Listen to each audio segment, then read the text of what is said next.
tema del día.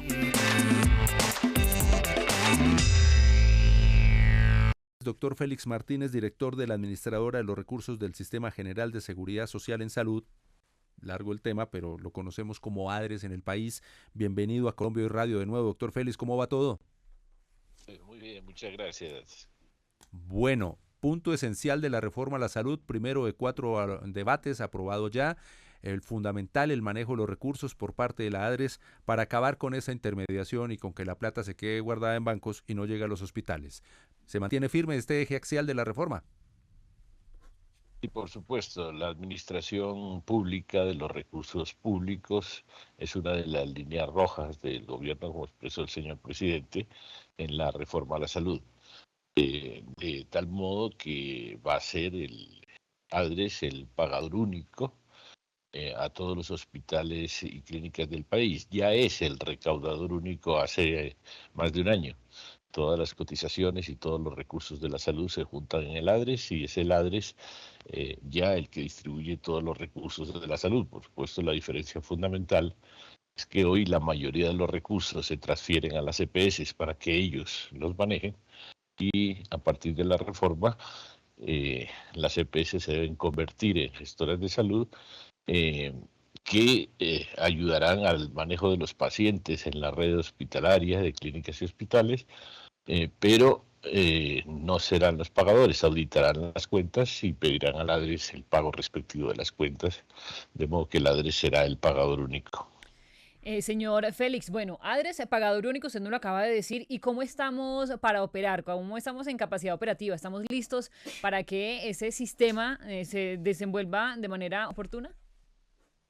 Eh, la capacidad actual del ADRES ya maneja un promedio de 500.000 pagos mensuales, en los picos mensuales de 680.000, tuvo en la pandemia, que venía de un promedio de 300 a 400 y no tuvo problema para duplicar su capacidad en los momentos de la pandemia, aparte de pagar clínicas, hospitales, EPS, también paga, por ejemplo, los residentes médicos, paga cuentas del sistema de accidentes de tránsito y digamos que la capacidad de giro diario, que a veces se pretende cuestionar si tiene o no capacidad el ADRES para ese giro diario, el récord de giros diarios que ha hecho el ADRES es de 49.400 giros en un día. Si tenemos en cuenta que hay 5.000 IPS en el país, 5.000 clínicas, hospitales y centros especializados en el país, y aún contando 10.000 consultorios individuales de médicos, odontólogos, etcétera, serían 15.000. La capacidad actual del ADRES ya es de pagarles 3 veces al día a todas las instituciones de salud del país. Preguntas importantes con el director de la ADRES, el doctor Félix Martínez, el director de la Administradora de los Recursos del Sistema General de Seguridad Social en Salud, especialmente con temas que se han rumorado en las últimas semanas y aquí con cifras concretas, pues está desmitificando ese tema. Sí, señor doctor Félix, queremos saber, pues, en la coyuntura de todo lo que tiene que ver con la reforma a la salud, también hubo muchos rumores relacionados con deudas de ADRES hacia instituciones prestadoras de servicio. ¿Es así? ¿Estamos al día o debemos algo? A ver, las gremios de EPS señalaron que supuestamente a SEMI específicamente el ADRES le debía a las EPS 4.5 billones de pesos. Hemos explicado en estos días que esa cuenta corresponde al presupuesto adicional que fue solicitado al Ministerio de Hacienda a finales del año pasado, en vista de que algunos rubros de los presupuestos máximos, que son los pagos por servicios que no están contemplados en la UPC, no habían sido dejados financiados al cerrar el gobierno anterior, más otros gastos del COVID que también quedaron sin financiamiento. Entonces había que proveer esos 4.5 billones de pesos para esta vigencia. Había que pagar los ajustes a los presupuestos máximos de 2021, como decía, que dejó el gobierno anterior pendientes, los ajustes a los presupuestos máximos que se pagan todos los años correspondientes a 2022, que son estos ajustes. A pesar de que todos los meses se les paga un dinero por 250.000 millones de pesos por estos servicios que no estaban contemplados en la UPC, al final del año las EPS piden, muestran cifras al ministerio y dicen, mire, realmente el gasto fue un poco mayor y entonces solicitamos un ajuste a esa partida inicial del año, digamos, de 3 billones de pesos para estos servicios que están fuera de la UPC. Y obviamente, ¿qué ha sucedido desde octubre hasta acá? Primero, mensualmente se le paga a las EPS estrictamente anticipado 6 billones de pesos para el pago de la UPC. Mensualmente se les paga la 12ava correspondiente de presupuestos máximos, cerca de 250.000 millones, más otros servicios para incapacidades y recobros de algunas otras cuentas.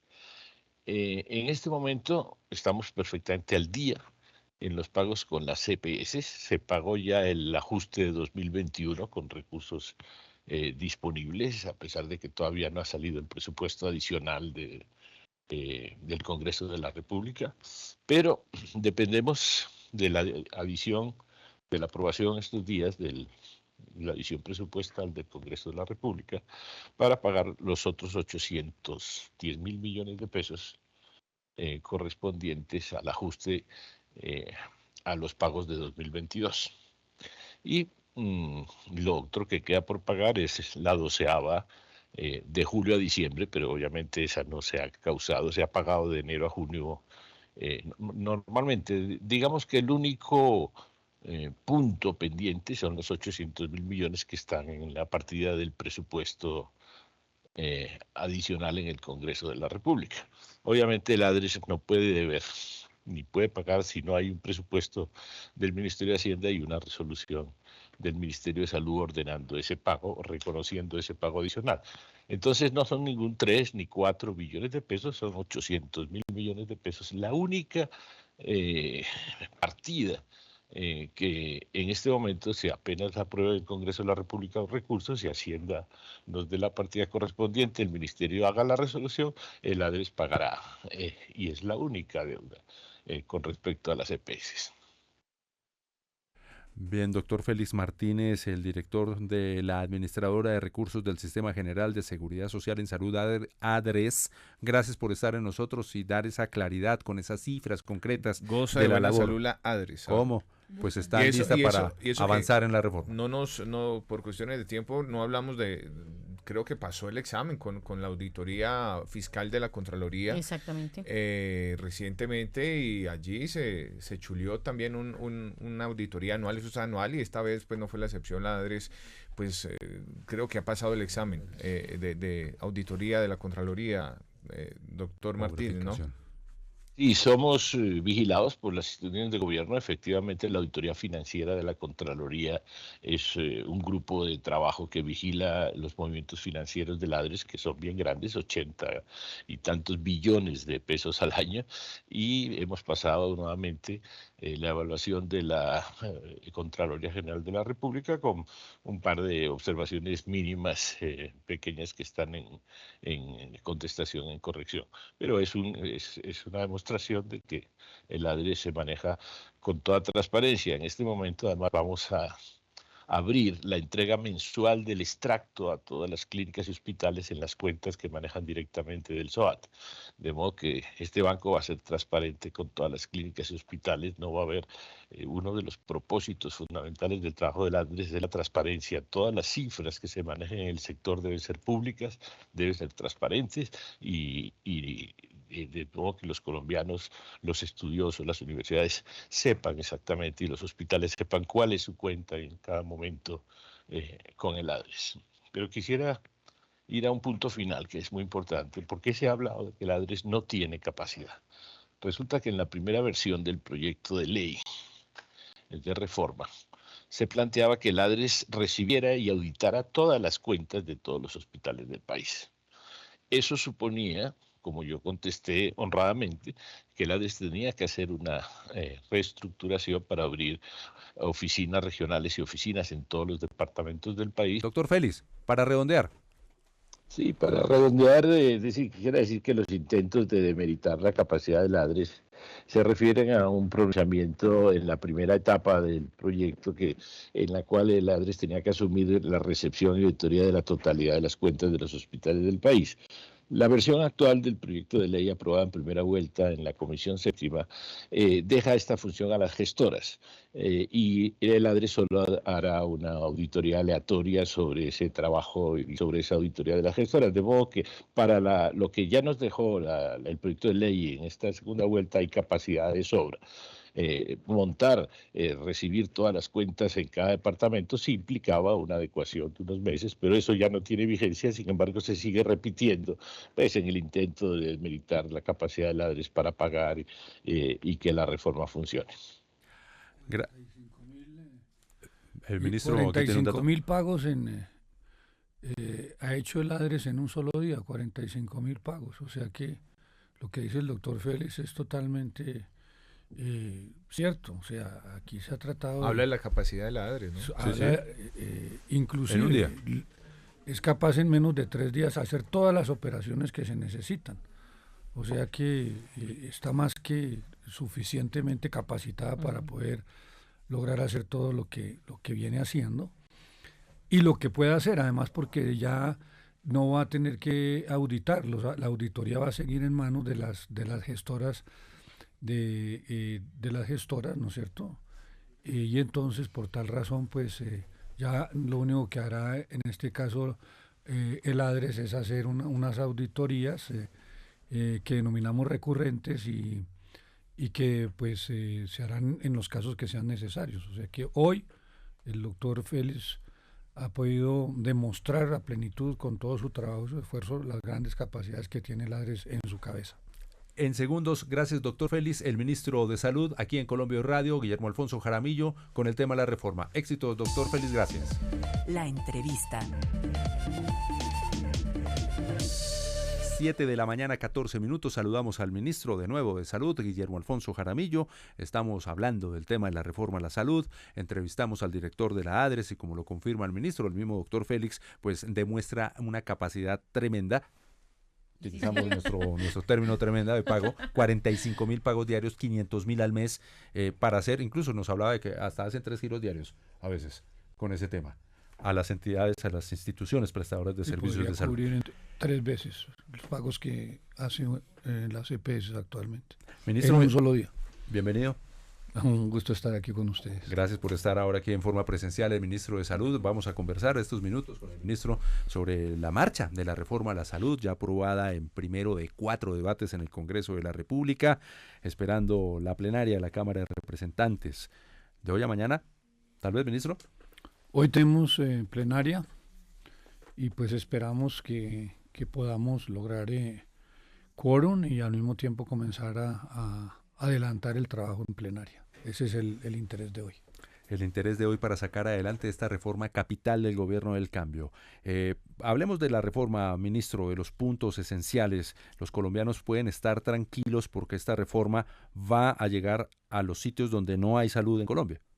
Esa es una de las prioridades, fuera de otras más, ¿cierto? La primera, pues, dejarle muy claro a toda la opinión pública que las EPS no se van a cambiar, no se van a acabar, como dicen, ¿no? Que la gente tiene un concepto errado. Creen que la EPS es la que le da salud. No, la EPS es una intermediaria. La que le da salud es el gobierno y el Estado, y eso somos todos nosotros. Uh-huh. Si no contribuyéramos, por ejemplo, nosotros que tenemos un salario, somos del régimen contributivo. Entonces, todos los meses nosotros damos un porcentaje de nuestro salario, nuestro patrón, que pudiéramos decir, o sea, da otra parte, en este caso con los que estamos trabajando para el Estado, pues una parte la pone el Estado, en los particulares, pues el dueño de la empresa. Por el otro lado vienen los impuestos, primero recursos directos de la nación, que es un alto porcentaje, y el otro alto porcentaje que la gran mayoría viene de esos recursos, tanto del Estado como es el Sistema General de Participaciones. Entonces, ¿quién está pagando la salud? La salud la estamos pagando todos los colombianos, con nuestros impuestos y con nuestro trabajo. Entonces, aquí no se puede seguir creyendo que las EPS son las que dan salud. Ahora, ¿qué es lo que hacen las EPS? Son unos intermediarios. Nos afiliamos a ella. Lo que queremos es que los dineros, en vez de que lleguen, el doctor Félix tal vez les comunicó, el doctor Félix Martínez, el ADRE les gira anticipadamente a las EPS, pero las EPS no le pagan a los hospitales y las clínicas. Entonces, uno de los grandes, importantes temas que ha querido el señor presidente es que no se haga esa intermediación, sino que la plata llegue, los recursos lleguen directamente a los prestadores, directamente a las clínicas y los hospitales. Ese es un cambio sustancial, para generarle liquidez a las clínicas y a los hospitales. Y al mismo tiempo, si se llegara, como las gestoras de salud y vida, o sea, EPS transformadas, van a auditar, si llega a haber alguna discusión y no hay un acuerdo en ese auditaje, de todas maneras se les paga, una vez presentada la cuenta, se les paga el 80% en el primer mes. ¿Con qué fin? Con que los hospitales y las clínicas tengan liquidez, tengan recursos para seguir operando. Hoy muchos hospitales y clínicas se quedan sin el pago, se quiebran las EPS y nadie responde. Entonces, ese es un cambio que es fundamental. Vamos a llegar directamente a las clínicas y los hospitales. Y eso que quiero arrancar por ahí, iniciar por ahí esta discusión para que entendamos que la salud no la estamos pagando todos nosotros, con nuestros impuestos, con nuestro trabajo, y que hemos querido, y es uno de los principios fundamentales establecidos y al mismo tiempo como línea clara del señor presidente, es de no intermediar el dinero, sino que el dinero no haga ese paso por las EPS como lo hace actualmente, sino que llegue directamente al prestador. Eso permite que los hospitales y las clínicas salgan adelante en materia financiera. El otro tema tiene que ver con otro principio que debería de ser lo general y lo fundamental, es qué tipo de salud queremos. Nosotros nos hemos convertido, hemos ido a una salud curativa. ¿Qué quiere decir? Que a nosotros nos están esperando en el hospital para atendernos. Pero cuando llegamos al hospital ya estamos muy enfermos. Entonces se volvió un sistema eminentemente curativo, muy tecnificado, supremamente costoso, a tal punto que, por ejemplo, aquí hay una clínica en Bogotá que tiene un robot y lo operan a uno, y ese robot fue operando próstatas. Pero ese robot vale entre 30 y 40 millones solamente usarlo.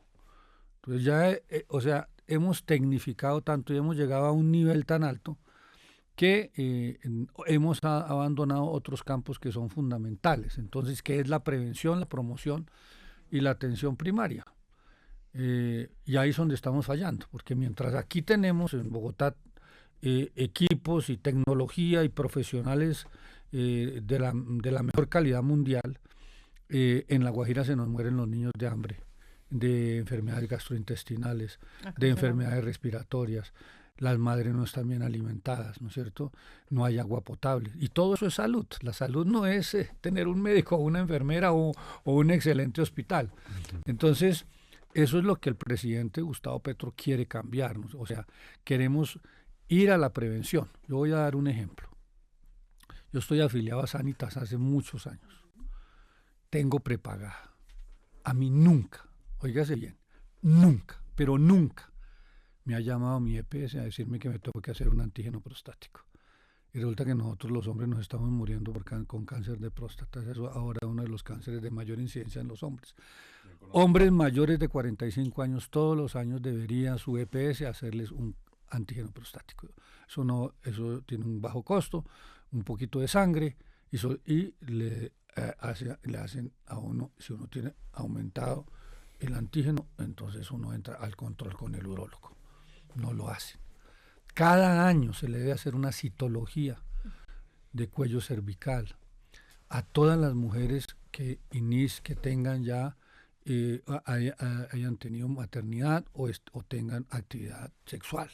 ¿A ustedes las llaman? Nunca las llaman. No, para En la nada. gran mayoría Aquí no no. las llaman. No, ¿No le han ministro, llamado? si hablamos particularmente, pues hace poco, uno cumpliendo con su salud, yo fui a mi control de citología, afortunadamente todo salió muy bien, pero en el resultado me causó mucho o me llamó mucho la atención que decía volverse a hacer la citología en 5 años. No. Y, pues mira. o sea, si uno analiza los genes, la genética de la familia, pues en mi familia ha habido casos de cáncer. Además, Entonces, cada año, hombre. cada año, y eso es un mensaje que también muchas mujeres les llega ese resultado con esa anotación de hacerse la citología cada tanto tiempo, cada 3, cada 5. No, eso es anual, porque el sistema cambia, o sea, Claro. cambiamos de un momento a otro. Y lo que dice el ministro, que debe ser una atención y una salud preventiva, no llegar uno cuando ya está bien No, enfermo, ya, cuando ya ya. para ¿Para qué qué? muchas veces. Exactamente. Entonces, ¿qué sucede además? Por ejemplo, nosotros somos los que transmitimos, los hombres transmitimos el papiloma humano, ¿va? Ujú. Y las mujeres son las que sufren las consecuencias del papiloma humano. Entonces, por ejemplo, tenemos que vacunar a todas nuestras niñas a partir de los 9 años, de los 12 años. Esa es la prevención. ¿Cómo prevenimos, por ejemplo, esta situación? ¿Cómo estamos controlando? Entonces, cuando usted mira los índices de esa prevención, los ve muy bajos. Los ve un poco más o menos, digamos, podría uno decir, sí, se hace algo en el régimen contributivo, pero llega usted al régimen subsidiado y entonces ve usted que no están haciendo las cosas como son. Entonces, yo hago esa pregunta generalmente en casi todas las reuniones que tengo.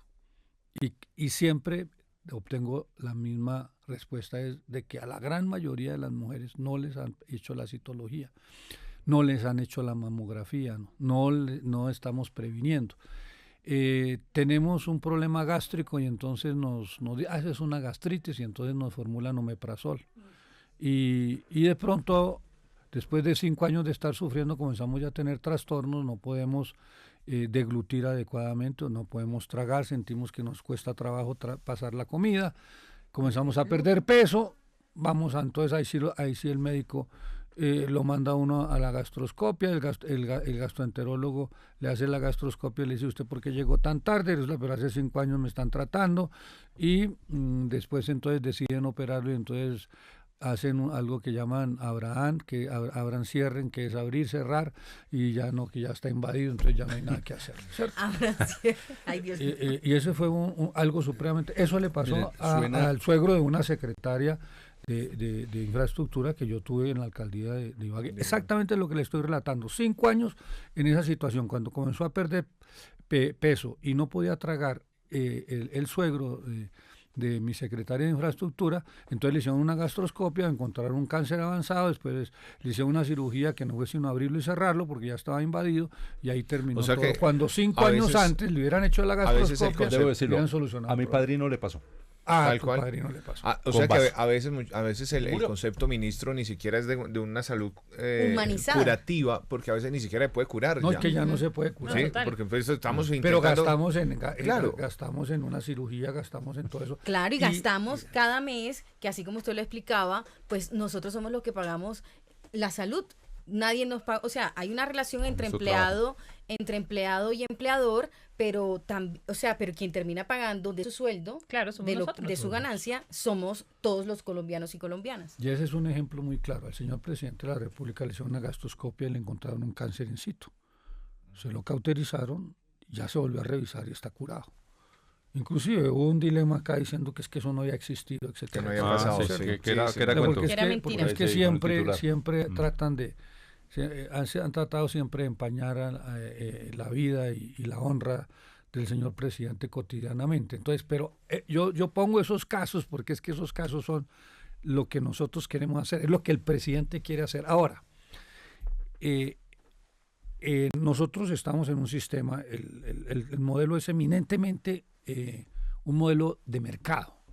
Entonces, en donde hay mercado funciona. Entonces, digamos, aquí en Bogotá funciona.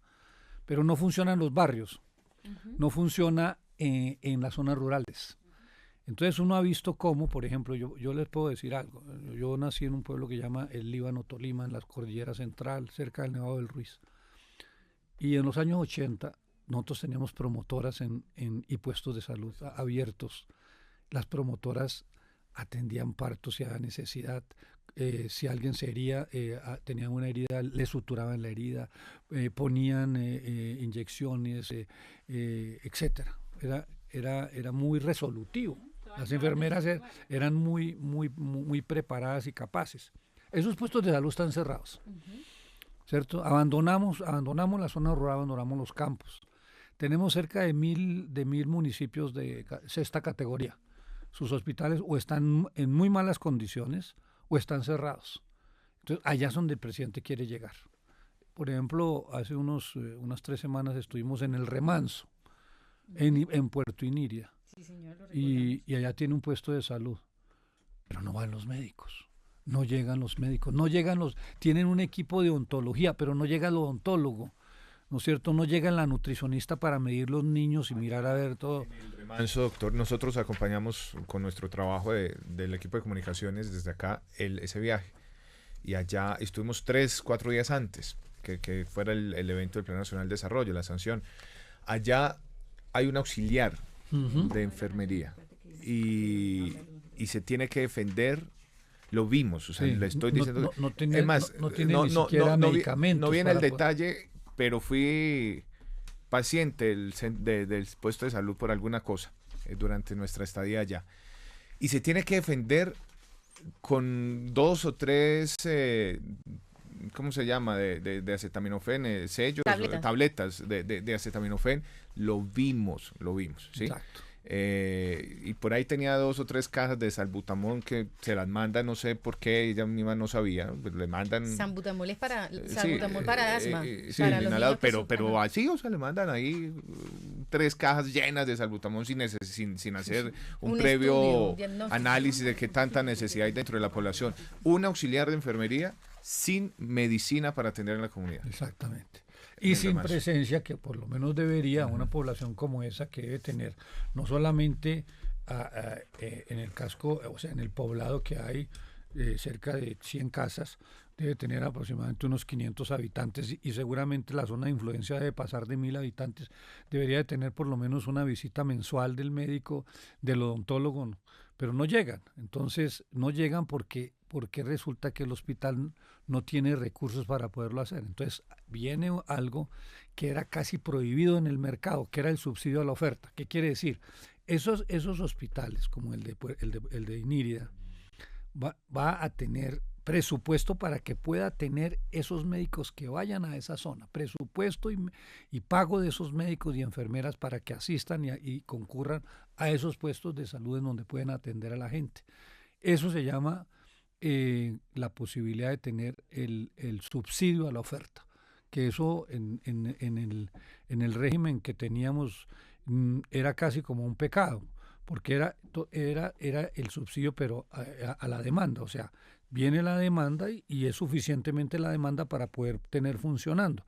Aquí hay gente que está viviendo, en este caso son 5 horas en bote, 5 horas en bote. O sea que la persona se tiene que ir muy temprano, inclusive pernoctar allá, el médico, la enfermera, el odontólogo tienen que ir, pernoctar en el Remanso y después volverse. Entonces, eso es costoso. ¿Qué hace el hospital cuando eso no es rentable? ¿Qué es lo que hace? No ir, quita el servicio. Entonces, ¿aquí qué vamos a hacer? ¿Qué es lo que quiere el presidente? Esos médicos, esas enfermeras, esos gastos están pagos a través del Estado, a través de todos nosotros, para que entonces esas personas sí tengan derecho a la salud.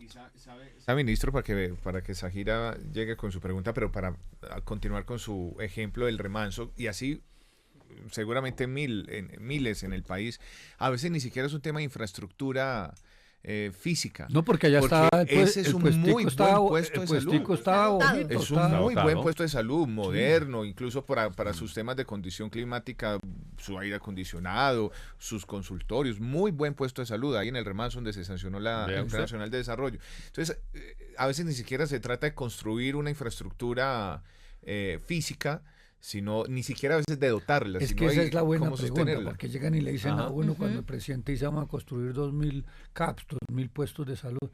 Y yo digo, no, es que ya están construidos. La gran mayoría de ellos están construidos. No es sino volverlos a poner a funcionar. Es que eso funcionaba, Es ministro. pintarlos y adecuarlos. Yo voy ¿Por a qué dar, se voy a dejó? dar un ejemplo. Por ejemplo, se lo dije al secretario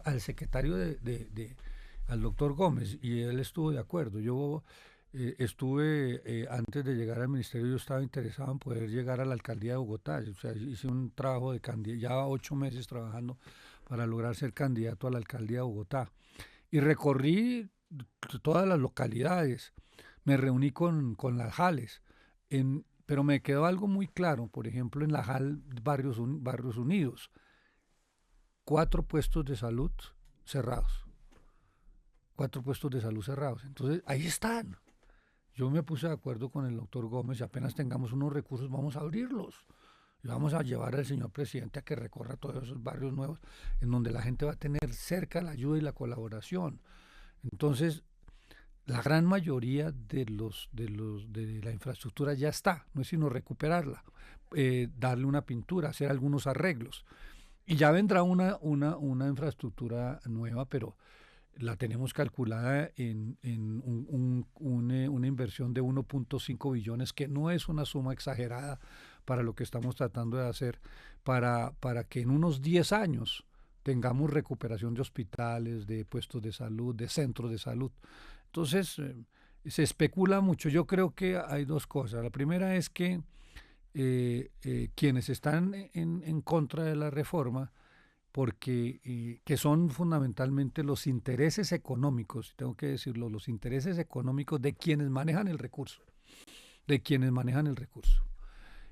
han desvirtuado la bondad de la reforma. Porque cuando uno se sienta con todos, absolutamente, con todo mundo está de acuerdo que hay que hacer una reforma. Todo mundo, no hay nadie que diga que no hay que hacer una reforma, primera cosa. Segundo, el tema es, ¿qué es lo que vamos a priorizar? Entonces nosotros hemos dicho, lo que está funcionando debe seguir funcionando, inclusive lograrlo mejorar. Y lo que no está funcionando, hacia allá vamos a ir, que es fundamentalmente la atención primaria. Y en eso está todo mundo de acuerdo, que la atención primaria se abandonó y que hay muchos sectores, por lo menos un 30, casi un 40% de la Colombia que está en las regiones y en las provincias, que hay que lograr atenderla en forma adecuada, porque no lo estamos haciendo hoy. Ministro, y es que usted lo menciona, cuando hablábamos aquí con su antecesora, la exministra Corcho, ella hablaba de ese manejo. Esa sola intermediación son 6,6 billones de pesos.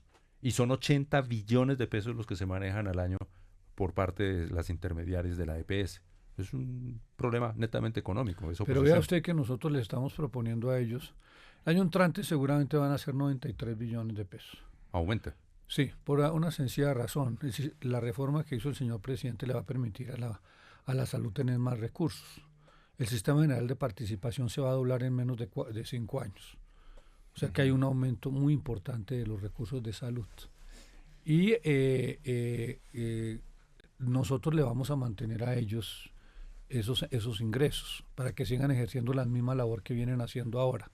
El 5% del total, o sea que estamos de 93 billones, el 5% estamos hablando más de 4.5, más de 4.5, 4.6, y fuera de eso 3% más de un incentivo que tiene que ver con, lo primero, que la posibilidad de una buena atención al cliente, o sea que haya una satisfacción de atención por parte de los pacientes. Segundo, los indicadores de salud. Y tercero, optimización del gasto. Sobre esos tres parámetros vamos a darles un incentivo del 3% más. Entonces estamos hablando del 8%. Del 8% es una suma que está cercana a los 7.5 billones. O sea que van a hacer su trabajo y les vamos a pagar por eso. Van a tener sus afiliados. Yo estoy en Sanitas, yo voy a seguir en Sanitas. Van a seguir manteniendo y van a ayudarnos, porque el 75% de la infraestructura de salud en el país es privada. y nosotros entendemos que el trabajo que han hecho las EPS, en un futuro gestoras de salud y vida, pues se va a seguir haciendo y nos van a ayudar en todo este proceso. Entonces, lo único, vuelvo y repito, es que ellos no van a manejar el dinero a su albedrío, a su libre albedrío, sino que vamos a pagarle directamente a quienes hicieron el trabajo, que son las personas en las clínicas y en los hospitales, de la atención que se dio. Y que el ADRES, porque esa es otra, ¿cómo va a ser el ADRES esto? No, sencillo, el ADRES, ahí lo mostró el doctor Félix, el ADRES tiene toda la capacidad de hacer todos los giros sin ningún inconveniente, y los hospitales y las clínicas van a tener un acuerdo de voluntades con el ADRES, y el ADRES les paga directamente. Ministro, a propósito del apoyo, en las últimas horas se conoció que 3.000 médicos y académicos enviarán una carta al presidente Gustavo Petro en apoyo a la reforma a la salud. Dentro de los firmantes se encuentra Camilo Gómez, exministro de Salud, Román Rafael Vega, exsecretario de Salud de Bogotá, Juan Guillermo Rojas, decano de la Facultad de Enfermería de la Universidad de Antioquia, entre otros. Esto indica que, así como usted lo menciona, los colombianos y colombianas queremos un cambio sustancial, así como usted lo ha manifestado aquí en el informativo Colombia Hoy Radio. ¿Lo llena de orgullo y de esperanza este apoyo de los médicos de nuestro país? De sus colegas. Sí, nosotros, esa es una nueva manifestación y muy, muy esperanzadora, porque aquí han querido montar un debate sobre que hubo firmas de ciertas personas, que es que no estamos oyendo a la gente. Y resulta que hemos trabajado, la doctora Corcho y en el caso mío, hemos llegado a acuerdos con todos los sectores. Aquí están contemplados todos, por ejemplo, la formalización laboral. En donde más informalidad hay es el sector de la salud. Nosotros tenemos solamente en el sector oficial más de 300.000 personas que trabajan por órdenes de prestación de servicios, que no se les paga al día. Muchos de ellos sufren las consecuencias de tener contraticos de 2 y 3 meses y estar sometidos a que inescrupulosos políticos o inescrupulosos administradores los utilicen y los subyuguen a través del trabajo. Entonces vamos a formalizarlos. Eso es supremamente importante. Se tiene calculado por Antioquia hay más o menos 1.200.000 personas, un número muy importante de trabajadores de la salud. El sector de la salud en este caso pues es mayoritariamente privado. Ahí también lo que nosotros queremos es que también exista unos trabajos más, más dignos y en donde también se respete la posibilidad de no precarizar como se ha venido precarizando el trabajo. En el caso ya público, darles la estabilidad que se merecen porque pues nos corresponde hacerlo, y ese es uno de los principios fundamentales también de la reforma. Los pacientes hoy están todos cubiertos, además porque es un derecho que han conseguido a través de la lucha permanente. Entonces, las enfermedades crónicas, las enfermedades raras, las enfermedades de alto costo, todo eso está contemplado. Tenemos un artículo que a veces ha pasado desapercibido, muy hermoso. Nosotros tenemos unos 580.000 niños que nacen, el año pasado nacieron más o menos 580.000 niños. Todas las madres que no están en el sistema porque no tienen un trabajo formal van a recibir un incentivo de medio salario mínimo por los 3 meses. O sea, la reforma es muy benigna.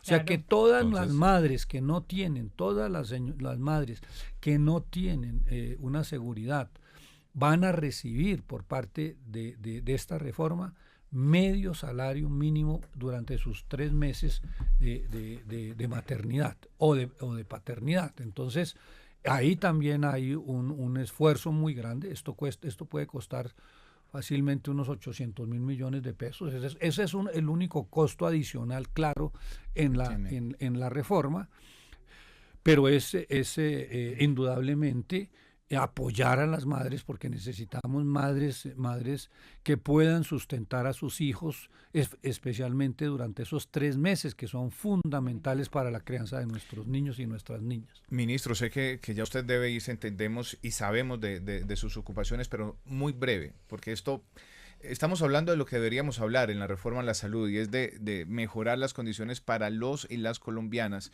pero esto tiene un gran componente político, que no debería ser así, porque estamos hablando de mejorar la calidad de vida y de salud y que la gente no se muera, pero esto tiene un gran componente político en el Congreso. ¿Usted cree que sí hay plan Tortuga en este momento en el Congreso, en algunos partidos, sobre todo por lo que está pasando en plenaria o la propuesta que están haciendo desde algunos sectores para que la discusión quede para la próxima legislatura que empieza el 20 de julio?